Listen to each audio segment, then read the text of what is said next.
Welcome to the show, Brain Health, Unchaining Your Pain. And I am really excited and very honoured to have a very special guest on the show today, which is Mike McCarthy. Mike, welcome. Thank you.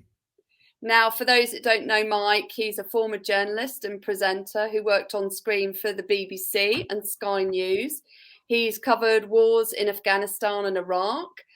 He is an award-winning journalist. He's interviewed people from Muhammad Ali to several prime ministers in the past. And his son Ross, unfortunately, died by suicide in February 2021, and he now campaigns for better mental health. Mike, I just thank you so much. I know it's not such a long time ago since your son passed, but really, could you tell me, I know that you're passionate about mental health now, just tell me what you're really focused on based on your experiences that you've had since February 21. Well, Ross left a long farewell note to his family. He addressed each one of us in turn, but he also asked all of us to campaign for better mental health provision. In his words, he said, "It's just not there." And those words are very clearly important to me now, and tend to direct a lot of what I'm doing. I wasn't involved in campaigning before we lost Ross in February this year, and it's only since he took his own life that I've got involved. He'd struggled with severe depression for more than 10 years, and after that he asked for therapy and he was put on a 6-month waiting list. And I sort of made it my business to try and educate myself about mental health, particularly at the crisis end. And I've spoken to, hundreds of people now, mums, dads, brothers, sisters, psychiatrists, mental health nurses, charities, you name it. And one of the things that particularly shocked me was to find out that suicide is the main killer of young men under 45 in this country. And it prompted me to ask myself, if that's the case, then why aren't we talking about it? Where's the political discourse? Where's the debate? Where's the action? Where's the action? Where's the conversation? Exactly. And again, following that, why is it like this? Why are we so silent about this huge issue that takes so many people? And obviously it's a tragedy, whether it's a young man, old man, young woman, old woman, whatever. But I think the fact that 3/4 of those who take their lives are men, again, raises many questions that I'm interested as a journalist and as a bereaved dad to seek answers. And I think, we got connected on LinkedIn, and your story really struck a chord with me because I'm the next generation or the second down the line of a dad who had death by suicide in their early 40s. That was my mother's father, and he was called Francis Barnes. And at that time, it was not a nice thing to experience for anybody, and it isn't today. But obviously at the time it was considered a crime as well, and very much something that you didn't talk about. And what I find really shocking is we're still almost in a very similar situation today, that we really aren't talking about it enough. No longer is it a crime, no longer is it something to be ashamed of, to bury under the carpet, but those conversations around the feelings that we have that lead up to suicide, the triggers that cause us to have suicide, which often trauma related, as you get the build up. You mentioned that your son had 10 years of depression. This wasn't something that just happened overnight, there was a long lead for him, and I know you mentioned it in another interview. He's, could be considered as terminally ill, yet it was very slow in the action that was taken by the system to give him the right support at the right time, to help him heal from the struggles that we was having. And for me, what I find really difficult when we talk about mental health is that we sometimes think that time is a healer and time does not heal. It's the same situation as if we break a leg, the time to go and get your leg fixed is the time that you break it, and you want somebody to look at it and to image it and to understand where the break is. But in the space of mental health, we just don't do that. We often, in some instances and in many instances, because of the way the system works, it's like going to a specialist, or not even a specialist, and saying, "Oh, I'm sorry that your leg's hurting. Here's 2 paracetamol. Take these until the pain goes away," and that's not good enough. No, I think you've touched on a number of almost inexplicable issues there. First of all, can I say sorry for your loss and your family experience in relation to suicide? What you say about it once having been a crime, I can scarcely believe that in my lifetime, people who had attempted suicide and survived could then and were very often put in prison. Now, Punished. the illegal status was lifted in 1961, and here we are, all of these years later, still using the language of the Dark Ages. We still refer to it as committed suicide in the same way that we talk about people committing murder or rape. And I think this is one of the things that is a hangover from those days. And I think because of the stigma, we've not really moved forward in some ways. In many ways we have. And the conversation is becoming more open. The generations that come along, I think, are taking it forward step by step. But I think if we're still using that phrase, committed suicide, that in itself shows how far we've got to go. Moving on to your point about, what provision there is for someone who's in crisis, again, to repeat, Ross struggled for 10 years. He tried everything. Ross was a fighter. Ross was a real warrior. He didn't like to take time off work. He was very good at pretending for the sake of his family and his friends. He was selfless. He thought that therapy might be his salvation. And to be told, as you say, I regard it as cancer of the mind. Ross had attempted to take his own life last year too. So he was in the very highest of the high risk categories. And yet, if someone goes through the doors of a hospital with terminal cancer, nobody says, bye-bye, see you in 6 months' time. Have a few painkillers, we'll see you later. Exactly. And I have to accept that nobody knew that it was terminal.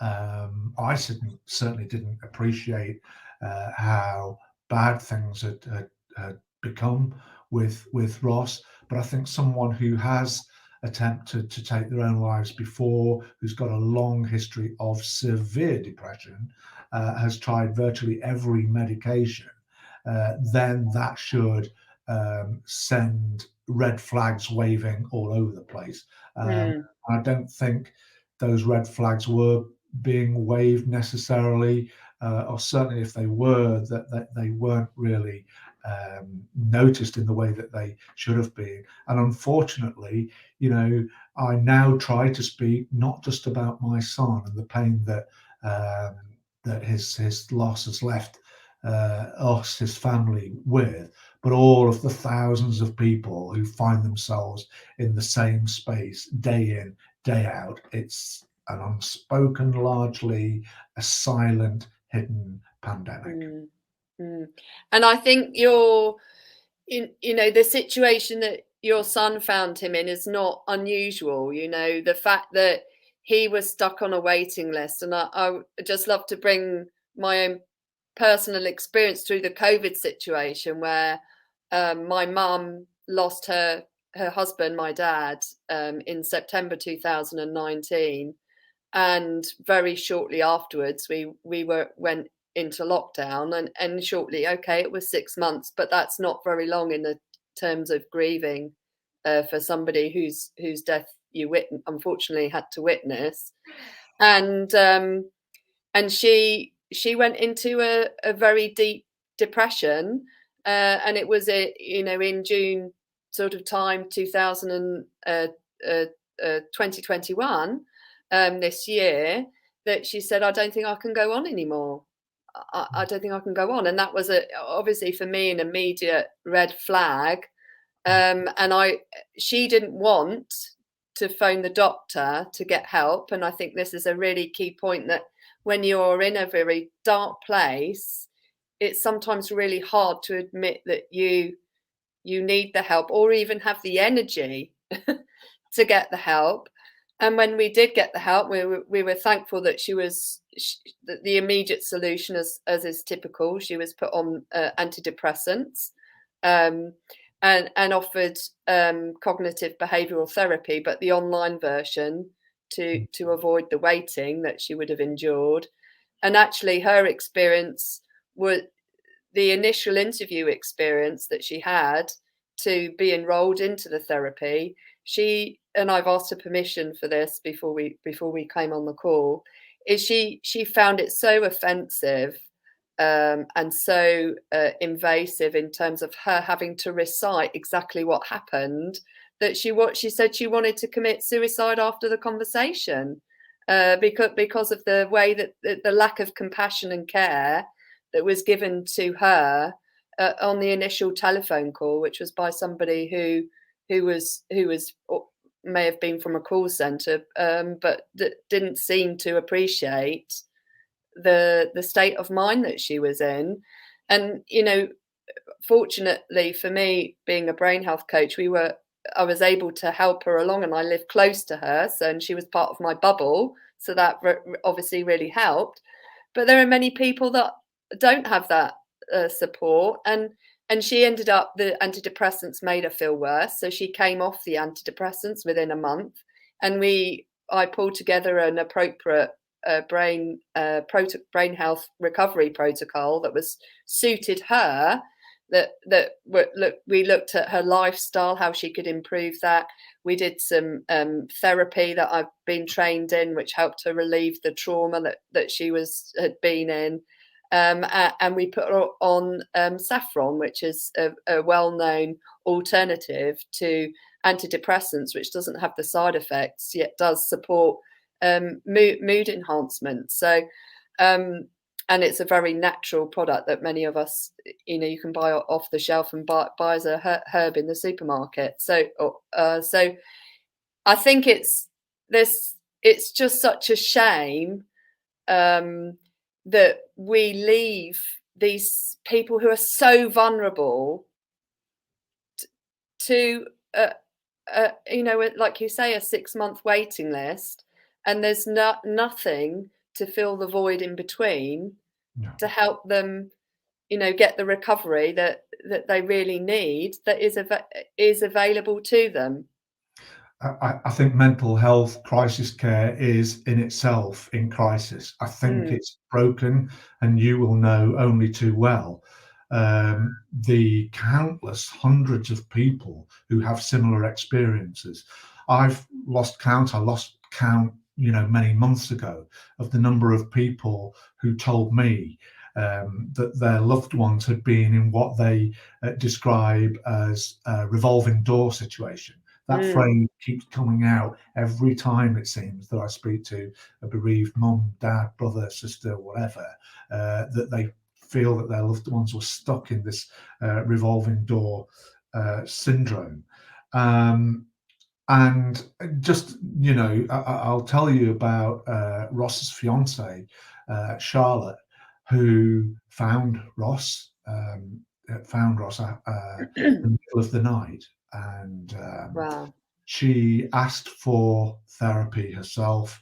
and was told, we'll put you on a 6-month waiting list. And it was sort of dark irony upon dark irony, tragedy upon tragedy. And again, you know, we were fortunate because I put a post to this effect on LinkedIn. I was so frustrated, Yeah. you know, and scared that history might repeat itself.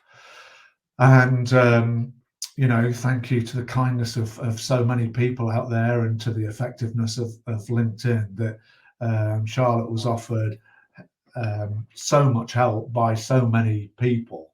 But not everybody is in that fortunate situation. No.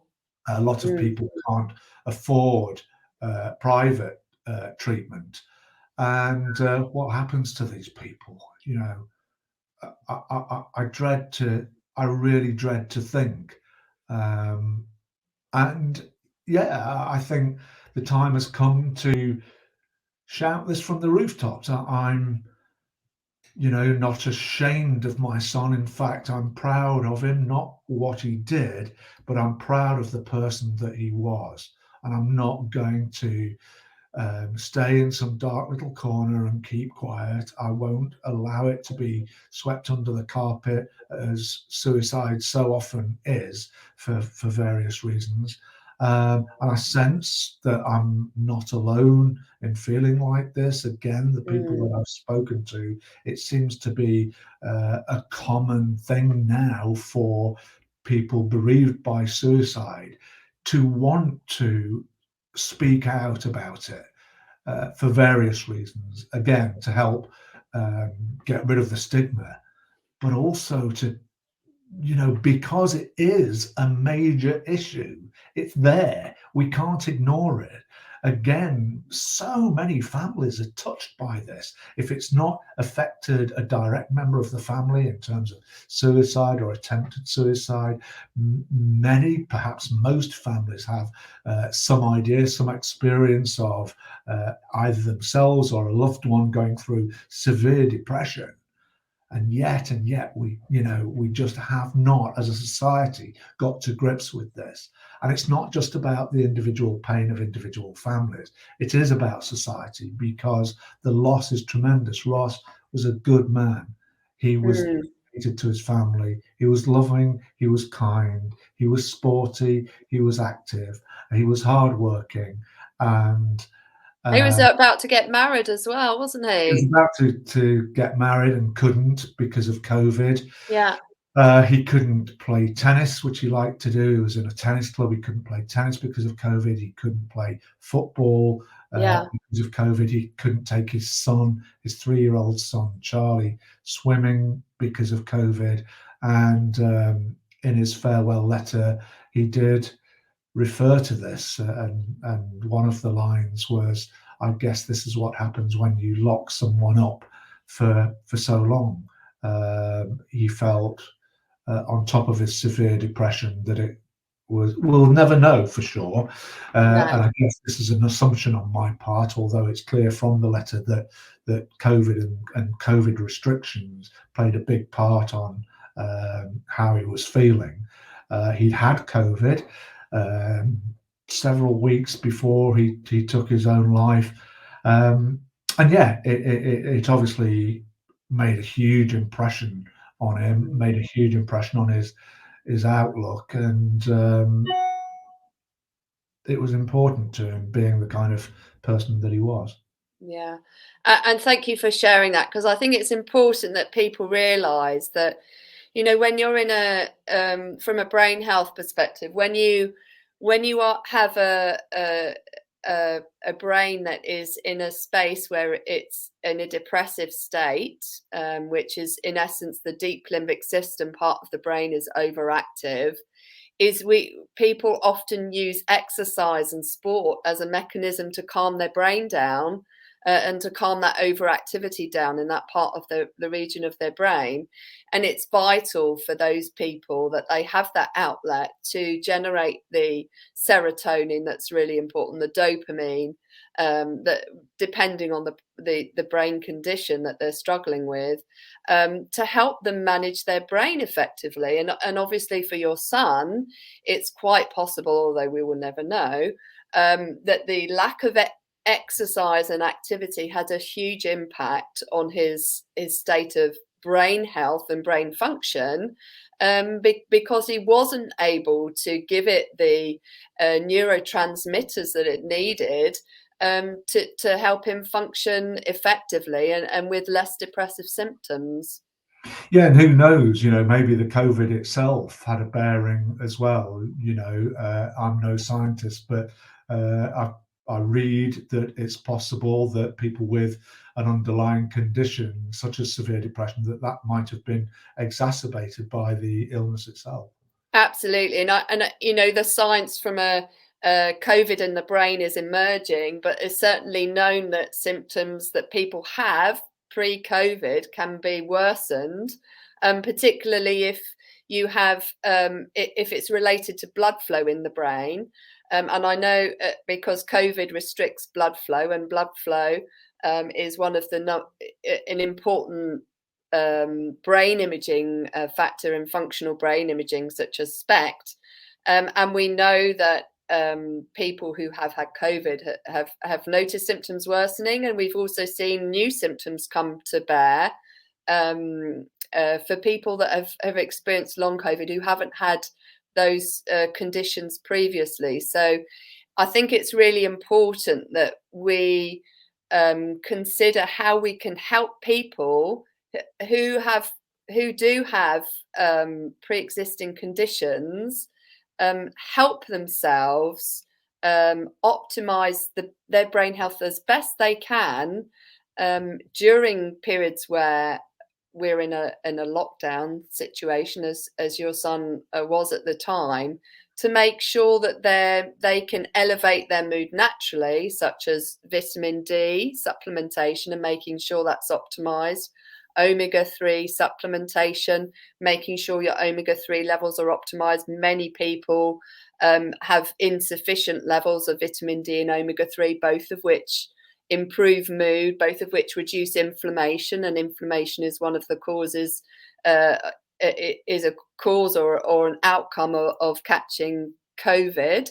And there's certain aspects within the brain that we see localized inflammation within the brain, and changes in the brain cells and the neural networks within the brain can break down. And if you think about the male brains compared to the female brains, they're not the same. So the male brains have more neurons, they have more brain cells. The female brains have more connections. So one of the theories with regards to the reasons why men are 4 times more likely to have death by suicide compared to women is because their brains are wired very differently. They have larger amygdalas than women, and also that they have less connections. So once they make a decision, and then their decisions are more localized, not globally done in a brain context as women do, they go for that decision. So there's not a debate about is that the right or wrong decision. It's that's the decision I want to make, and then they go for it. And I don't think there's enough recognition about how we address the treatment and uncovering the root cause in the context of the brain health. And I know you mentioned your son did football, which is if he suffered multiple minor knocks to his brain, which football is known to cause, that leads to depression. That can lead to depression. It's an increased risk factor for depression. And so if we don't take into account all of the, individually, it might not seem as much, but collectively, it can really change the state of the brain. We need to be much more specific and much more personalized from a treatment and a diagnostic approach than having the generic approach that we have today, because the way the system works is time is constrained. They don't take the time to delve into the history, and so they go with the simplest solution, which is putting a band-aid over a gaping wound, often through the use of drugs, rather than uncovering and addressing the root cause of someone's of brain struggle in the situation of your son? A lot of that's still really interesting and really informative, and certainly from my perspective, as I say, as a non-scientist, quite revelatory. Um, I think there's a couple of things as well that I'd like to add, if I may, that I think there are all kinds of cultural reasons as well why men in particular don't share how they feel, what their emotions are, and this is something that I'm trying to do something practical about, as well as campaigning for better mental health provision. I've set up it's a branch of a national charity called Talk Club, and I've set one up in my home city in Yorkshire. It's the first branch of Talk Club in Yorkshire, and I think it's the first one in the north of England. And this is basically, it's as almost as simple as it sounds. It's a group of men getting together in a safe, non-judgmental, confidential environment where they can and they're positively encouraged, if they want to talk about their feelings and emotions.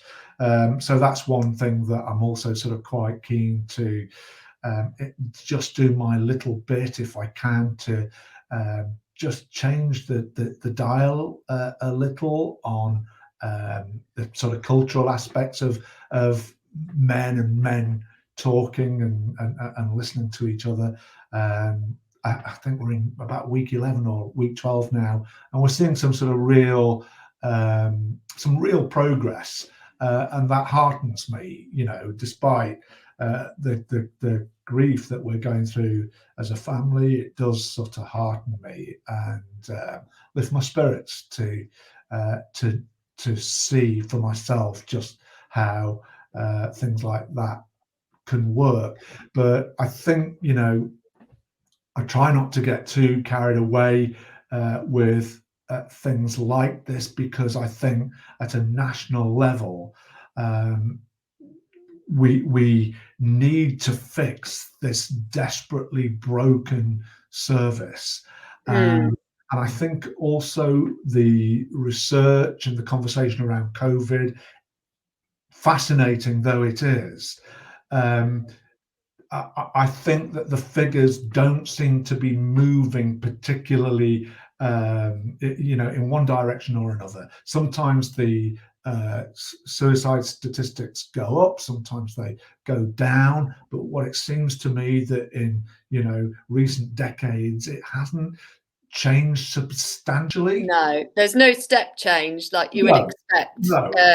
With it, when we have positive medical intervention that really works, we see step changes, and that is not happening. No. Despite the multiple charities that we have, despite the multiple statements that are being made about investment this and investment that, the fact is it is the Cinderella in terms of investment within the system.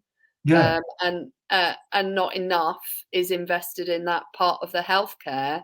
And what I think is really tragic about this is that what they're not seeing is, unfortunately your son had death by suicide, but mental health in its own right is a risk factor for Alzheimer's disease.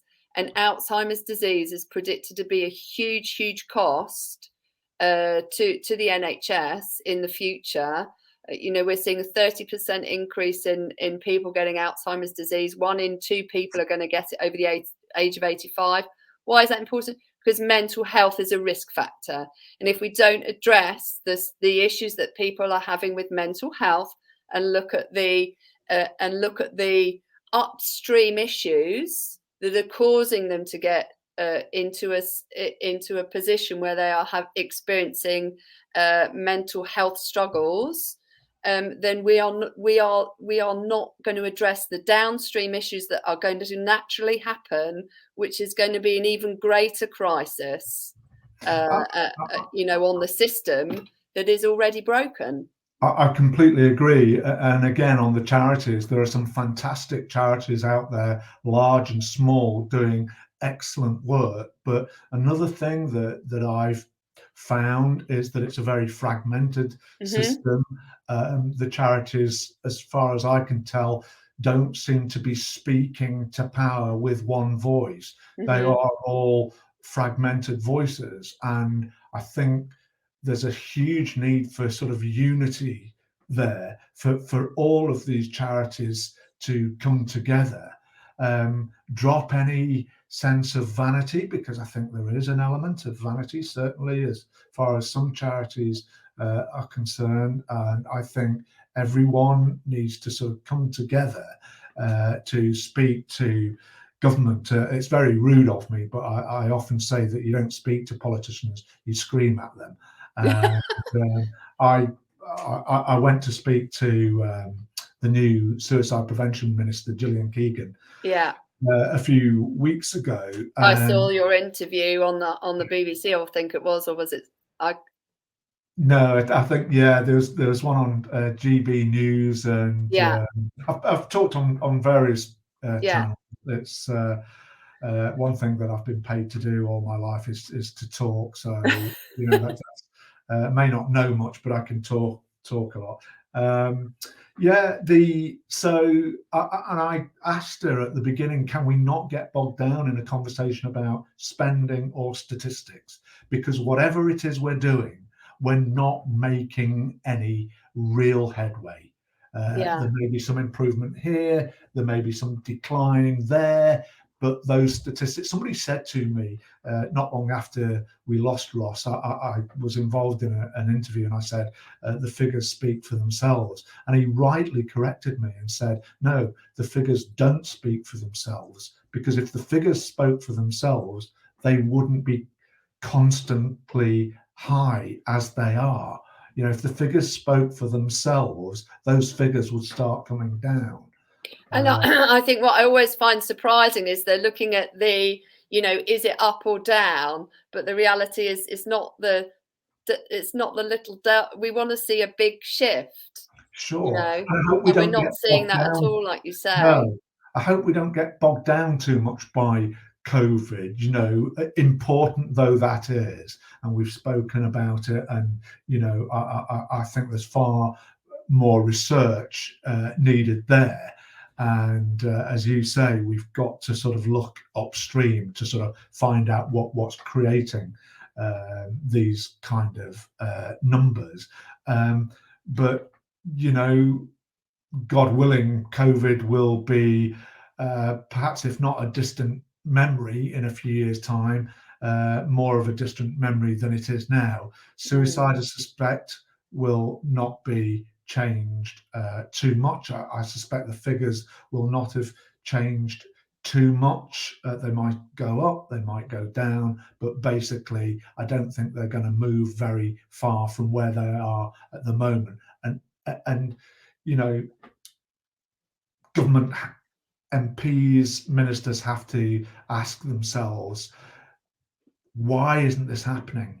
What is it that we're not doing? What do we have to change to put this right?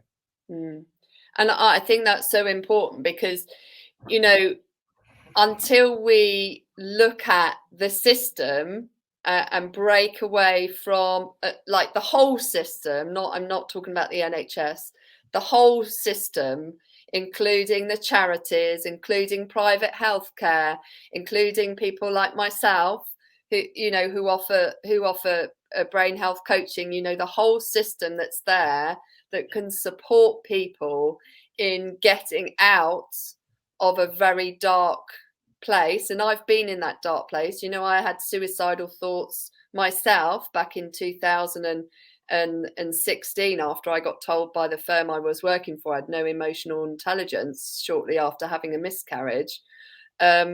I was fortunate enough to be able to get the coaching, and like you say, have the financial capital to do that.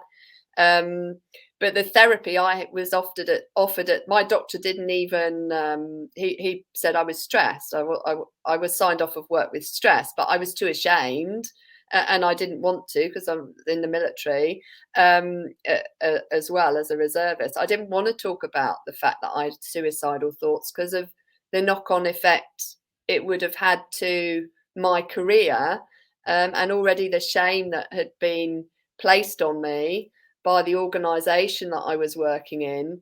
It was just another layer to what was already a very multi-dimensional system for me, in terms of the trauma that I'd been through, of losing a baby, and all of the associate chronic stress that I was suffering with the firm at the time. So I think it's really important that, this isn't just about the NHS.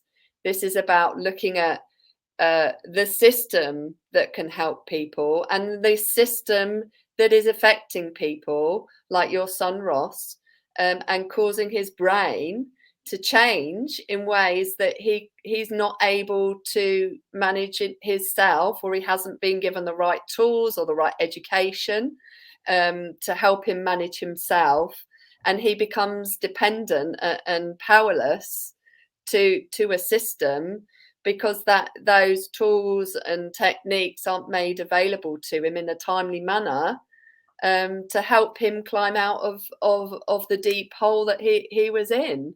Yeah, I know that there are hundreds upon hundreds, thousands of dedicated, hard-working, professional people working in mental health services. But I think that this is, it's a root and branch thing. I think it's the NHS. I think it's politics and the government. I think it's media. Where is the coverage of this particular subject? I think it's education. I think it goes right to infants, aged children. It goes right through all of these sort of interwoven layers of society. And as I say, it's not just an individual family or partner or whatever. It's not just their issue. I think, to be honest, I draw a parallel with child abuse. I think 20 years ago, child abuse was in a dark, murky corner, and children were told, don't say anything, sweep it under the carpet, forget it. That's the advice that was given to children. Then a spotlight was shone upon it, largely, I would say, by the media. And now the conversation around it is much healthier. And, children have places to go. They have people that they can speak to. There's a structure there. I think suicide is still lurking in that dark little corner, and like child abuse, we have to bring it out. And my favourite phrase is, sunlight is the best anaesthetic. And I think we need to sort of shine some light on it. And I think you're right. I want to go back to your terminology of a terminal illness, because suicide was the end state for your son Ross, sadly, but he had 10 years of trauma, of dealing with depression, that wasn't being resolved for him in a way that was helping him get better.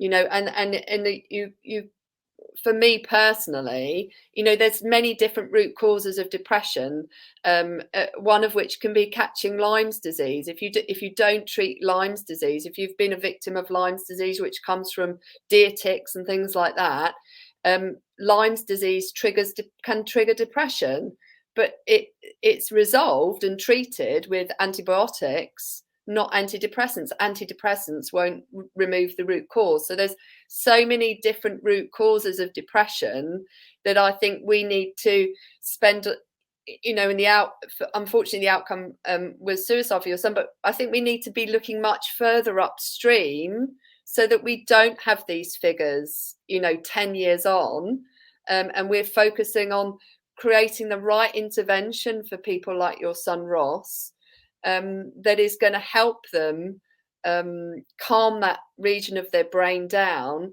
And you mentioned that he'd been through multiple different types of antidepressants. Well, for me, that ought to have been ringing alarm bells in the medical space, that something else needed to be explored if the medication was not working for him in a in a way that was serving him over the long term. And they're not supposed to be used as a long-term aid. They're a band-aid in the near term, and actually long term, drugs can rewire your brain in a way that you become dependent on them, much like you may become dependent on illegal drugs. So it's really important that we don't just look at the band-aid solution or the drugs as are not the answer. We need to educate, like you said, and we need to equip people with the right tools early in that process, early in that cycle, to allow them to get the right help at the right time, so we don't have a repeat that Ross unfortunately had to go through, and now yourselves have to gone through as well. Sure, I'm not opposed to antidepressants. I think for some people they work exceptionally well, but I think too often they're used as a fig leaf for a lack of funding or for a lack of availability of a GP. I think, as you say, it's a sticking plaster. And again, I think it's the system, the individuals within that system, the members of the medical profession are under huge pressure. But I think that we've got to accept that people like Ross cannot be told to just go and come back in 6 months' time. We have to understand the urgency for people like that. Ross was, because he didn't want to take time off work, and maybe that was part of the problem. I think he found it difficult to tell people at work that he was suffering from severe depression, and that it kept coming back all of the time, and sometimes because he was working away he couldn't get to the GP, and he was just summarily discharged, and then had to sort of, there was a little bit, it was almost punitive, and he was treated as someone who was taking advantage of the system. But as you've said yourself, anybody who's been depressed, or particularly severely depressed, will know that just sometimes picking up the phone to the GP is an effort in itself. Never mind getting along to the GP, never mind getting along to the GP when there are pressures from work, when you're working away and physically can't get to your GP. I think it's the cruelty and coldness of the system that so often lets these people down. Do you know, I 100% agree with you on that. From my mum's experience. Now, my mum was a nurse. She was a very successful nurse. She became a sister. She used to work in A&E many years ago. She's 78 now, so that was a very long time ago. And what she noticed from her experience was a total lack of care and compassion from her situation. She found it very cold in the way that she was treated.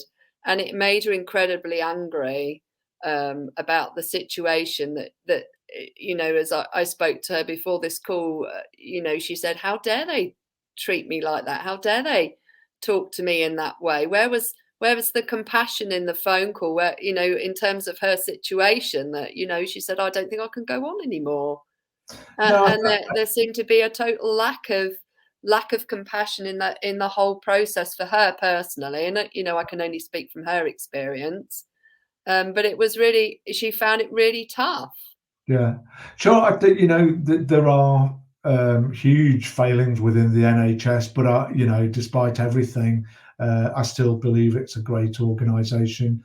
We're optimistic, despite everything, that things will get better. For us, it's the system. The way the system operates. I agree. You can get a very kind, compassionate nurse or doctor, but I think they're being let down by the broken nature of the system itself very often. Yeah. Do you have a view as to what the possibilities are in terms of change? I have my own personal perspective, because I agree the system is broken. It's become a system that serves itself and not necessarily, I don't think, has enough patient-centric focus. I don't think anything's going to change overnight. I certainly don't get the impression. Gillian Keegan, the suicide prevention minister, was. I came away feeling optimistic. She said, amongst other things, that she believed that a massive reduction in the number of suicides in the UK was achievable. That was one of the main things that I took away. I didn't expect there to be any kind of policy change. I'm just sort of one bereaved dad, basically. However, you know, the proof of the pudding will be in the eating. And again, you know, let's look at this in 5 years' time, but please don't let's look at it and think, oh, that's 5 more years down the line and still we haven't made a change. Another thing that I'm optimistic about is that I sense a pent-up avalanche of will out there to talk about this. One of the things, not long after we lost Ross, I put a post on LinkedIn just asking people if they wouldn't use the phrase commit suicide for the reasons that we've spoken about. It's primarily a business platform, and I was talking about suicide, so I didn't really expect to get very much traction with it. But the last time I looked at that particular post, it had attracted 750,000 hits. I got well over 3,000 direct messages that I've just finished replying to, even though this was months ago. And that sort of showed me that things are changing for the better, and that huge, as I call it, avalanche of will to go forward with this is there. And I think my prediction will be over the next few years, I think the floodgates will open. People will talk about it more in the way, hopefully, that we're talking about it now. I sense that. That's partly been my job as a journalist, and you could argue that it's every journalist's job is to, you know, read the way the wind blowing and my favourite word, the zeitgeist, to sort of tune into the zeitgeist. And I think that will is definitely there. You know, Ross isn't coming back, and in some ways, I think my survival and the family's survival is partly based around acceptance of the fact that we are broken and will remain broken to some degree for the rest of our lives. But that said, you know, I do have faith and optimism that if we are unified, that we can make a change. And I think that change is beginning to see that sea change happening. And I, do you know, I think it's so important. And one of the things that I think is really important for people, having spoken to people who have been suicidal, myself personally, and stopped them from committing suicide that day, is I think it's important that we understand that it just takes a conversation, you know, be there for that person. You don't have to say anything, you know, give them a hug if they're prepared to accept a hug. But it's being on that person's side, by their side, to help them through those dark days.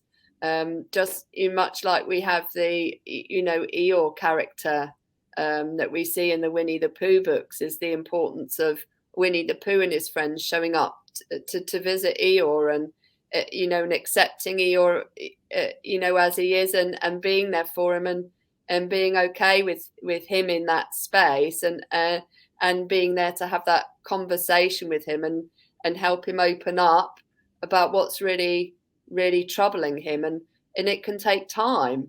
It can really take time for people to open up, particularly if it's been a major trauma. And also, or it doesn't have to be a major trauma. Let me correct myself. Is people often think that they diminish the impact a certain situation has had on them in their lives because they compare something that's happened to them to something else that's happened to someone else. But if it's hurting you, if you are struggling with something that's happened to you in your teens, for example, or as a child or as a young adult, and it's affecting you personally and it's affecting how you're able to think, it's affecting your mood, then it's a trauma for you.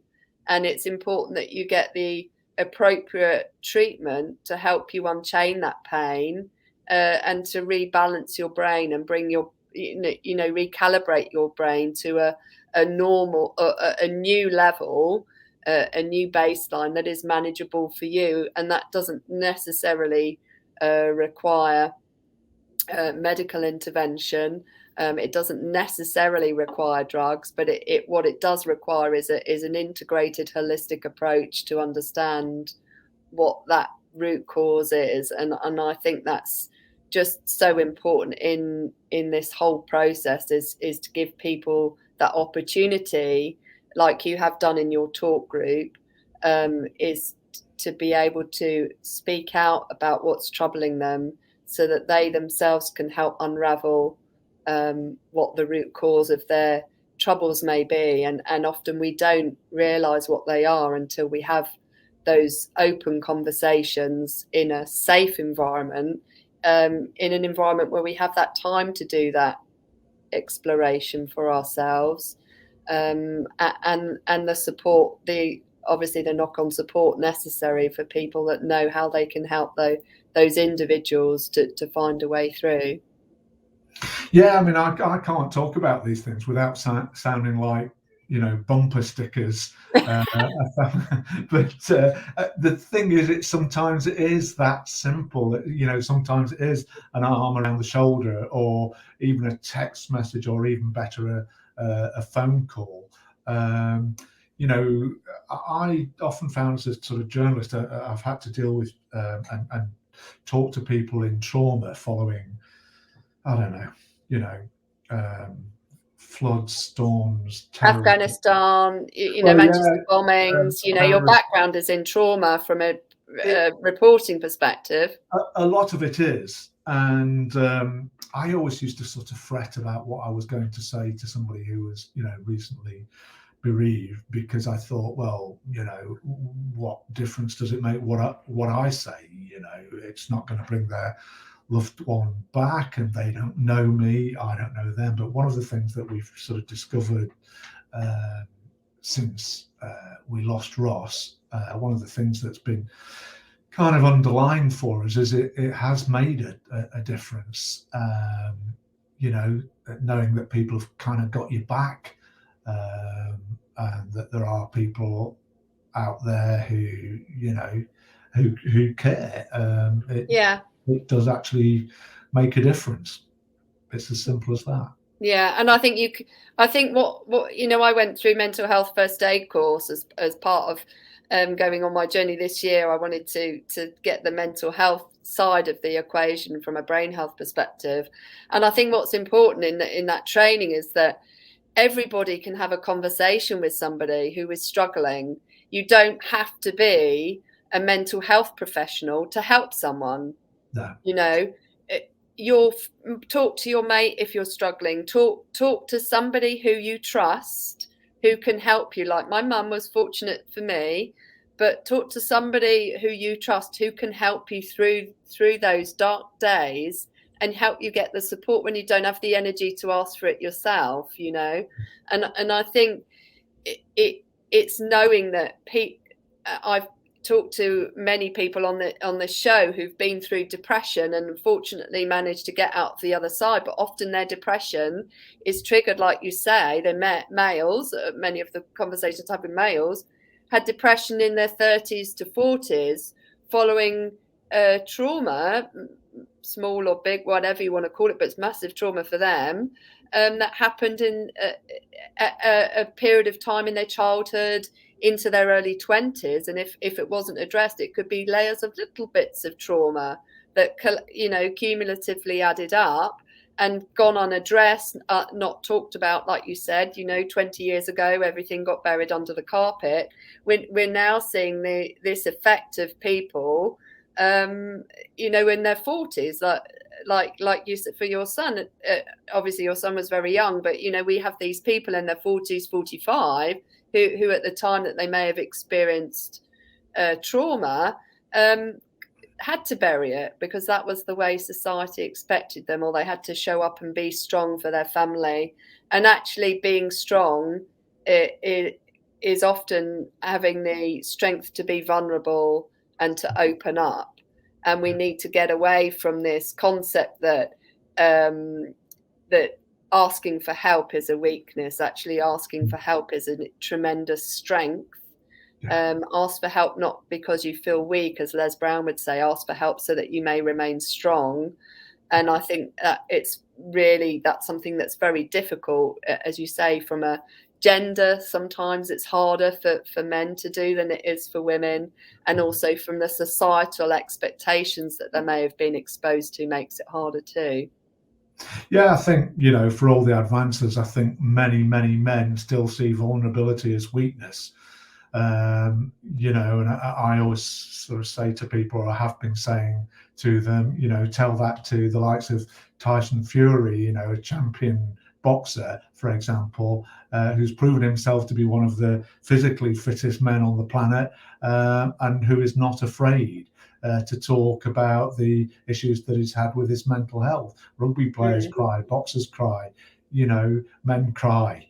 And we've got to, I think, as men, sort of take responsibility ourselves and accept that we do cry, we do have emotions, and we should speak about them and learn very often. And it's a sweeping generalization, but very often learn from the support structures that women have and that women develop. Do you know, I think it's really important. You really touched on the first pillar of brain health, which we have. I talk about the 5 pillars, and the first pillar is feelings. And I think we don't take that time to check in with how we really are feeling in the day. And I've done this exercise with people, including liaising with the Ollie Foundation, who I know you know, but when you do the exercise with people and ask people to not write down how they want to feel, but actually ask people to write down 3 words that would describe how they're feeling, often the answers are really surprising, because we don't take that time to check in with our emotions, to check in with the deep limbic system of our brain, our amygdala, where we go into that fight, flight, freeze, or defensive rage, or anxiety centers of our brain, which is our basal ganglia. We don't take that time to check in and bring that into our cognitive awareness. And when we do, we often surprise ourselves. Actually, in the background, we have this program running that may not be serving us. And until we take the time to look into the program that's running in our mind and checking with our emotions and helping release in a constructive manner the ones that don't serve us, or leveraging them in a way that will serve us going forward, we are at the victim of our emotions almost. Sure. I mean, I'm not the first person to say this, but how much money do we spend on our physical health in gyms and the like? And one of the things that we say about Talk Club is it's a gym for the mind. Yeah. Allow yourself the medicine of talking about your feelings. And again, there's this such a sort of one of the great things that I would love to see come out of all of this is some kind of parity in spending and attention and discussion between physical and mental health. I think it's starting, but there's still a long way to go. Yeah, I agree with you. And I think what I also feel in this space is that we need to pull in to the conversation our emotional health, which is quite different to our sort of perception of what mental health is, and checking in with our emotions and how our emotions drive our behaviours, and also to check in with our spiritual health. And the reason why I think that's really important is we have values, core values and beliefs that we want to live by, and we have a purpose and a passion in life. And when those passions, as for your son Ross, are taken away from us, that can have a huge impact on our overall well-being. And unless we look at those 4 quadrants, emotional, physical, mental and spiritual, together and in an integrated place, because they all influence one another, we'll always be missing a piece of the puzzle, because we're forgetting stuff that makes up the whole of our well-being. And it's important that we look at the whole of us, not just look at part of us. Yeah. How did we get to this situation where, you know, every night on TV you can watch umpteen programs about what you're supposed to be eating, what kind of weight you're supposed to be, how often you should be going for a run, how often you should be going to the gym? How many programs are there out there about what goes on up here? And there is Well, no that's health. what I want to change, Mike. Exactly. There is no health without mental health. No, I agree. And I think it's really important that we create that vehicle for the general public, to show people the different ways in which we can help people with their mind. And mindset management, which is the framework that we use, is to help people learn how to better manage their mind, and learn the appropriate tools that will serve them, and help people who are really, you know, in a place of struggle for whatever reason, and find them a solution that is this bespoke to them and works for them. Now, I know we're getting really short on time, but I really want to just quickly dive into you personally, because I know we spent a lot of time talking about your son Ross, but we mustn't forget the survivors of suicide either. It's the parents, and the siblings, and the children that are left behind. What do you think needs to be done more there? Because we have, you know, there's 2 issues here, isn't there? There's the person that needs the help, and then there's the people that need the help as a consequence of the person that didn't get the right support. There are so many things, and as you say, we're sort of, you know, we're running short of time. I mean, the very first practical thing that we noticed is that we got a call in the middle of the night from Ross's fiancée, and had to drive through the night to get to his house. And once we got there, Ross's body had been taken away, and his letter had been taken away, and it took us 4 days to get the letter. And anybody Wow. who's been in that situation will know that the one thing that, you know, you torture yourself with to a degree is why, what if, you know, you want answers, you want explanations. It's not by means of comfort, it's just plain understanding, you know, to try to start the process, I guess, of understanding and grieving.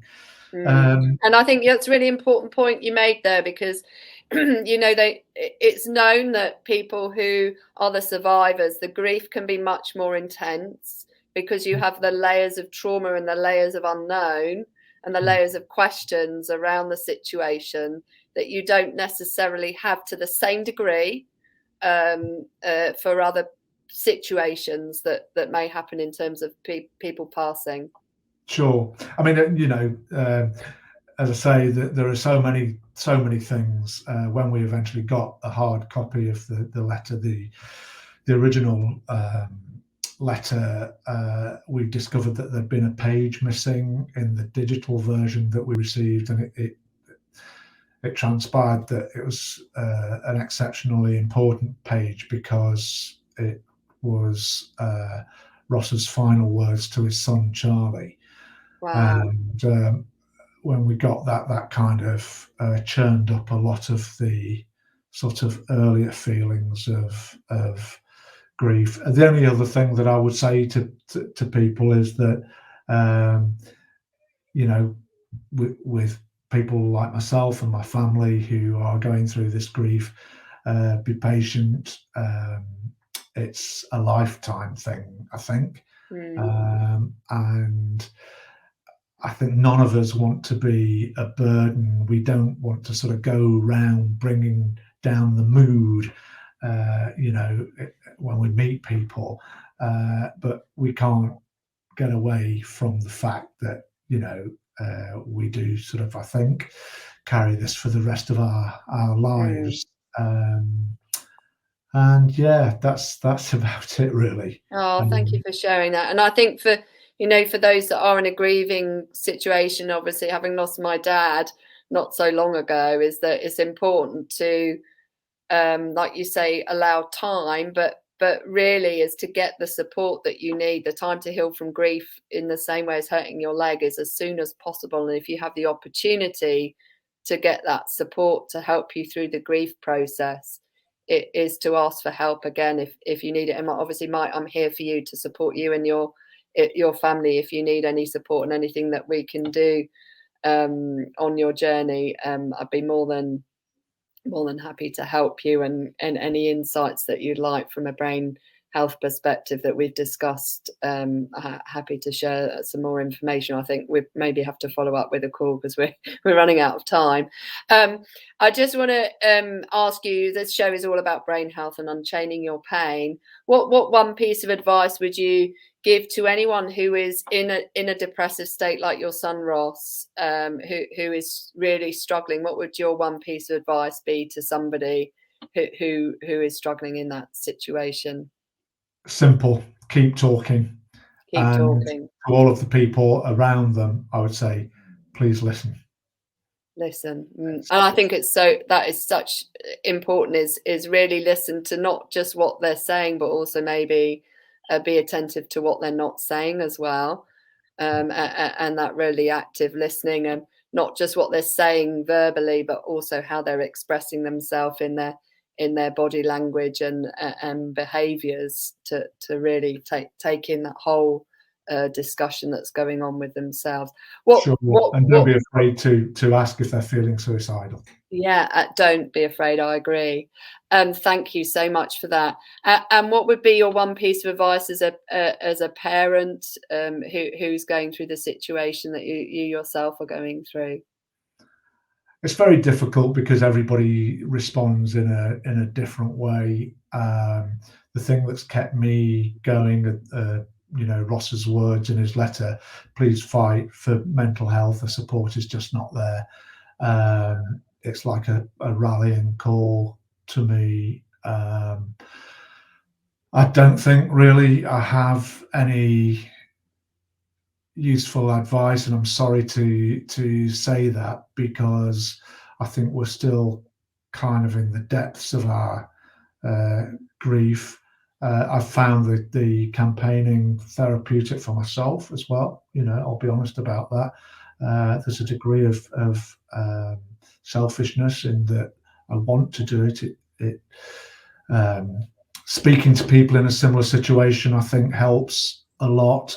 And everybody uses the phrase, we're all in a club that nobody wants to be a member of.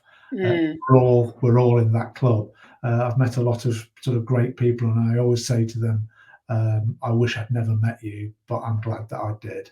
And we're not alone. We're not alone. You're not alone.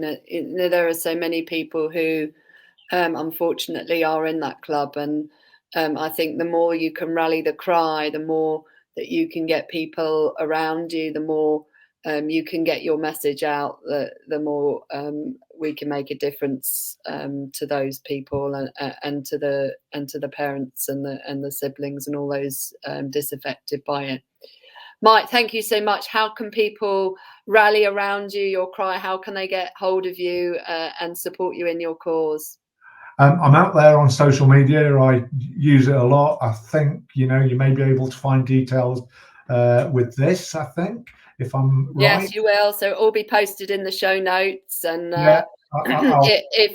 if you, are there any particular links you'd like to share in the show notes that go beyond your website for people that support that you found really helpful? On LinkedIn, I have lots of conversations every day with people around this subject, and I welcome any contribution or question or whatever from anybody out there, anybody who's interested in themselves in trying to make a difference. As I say, unity is the key to change.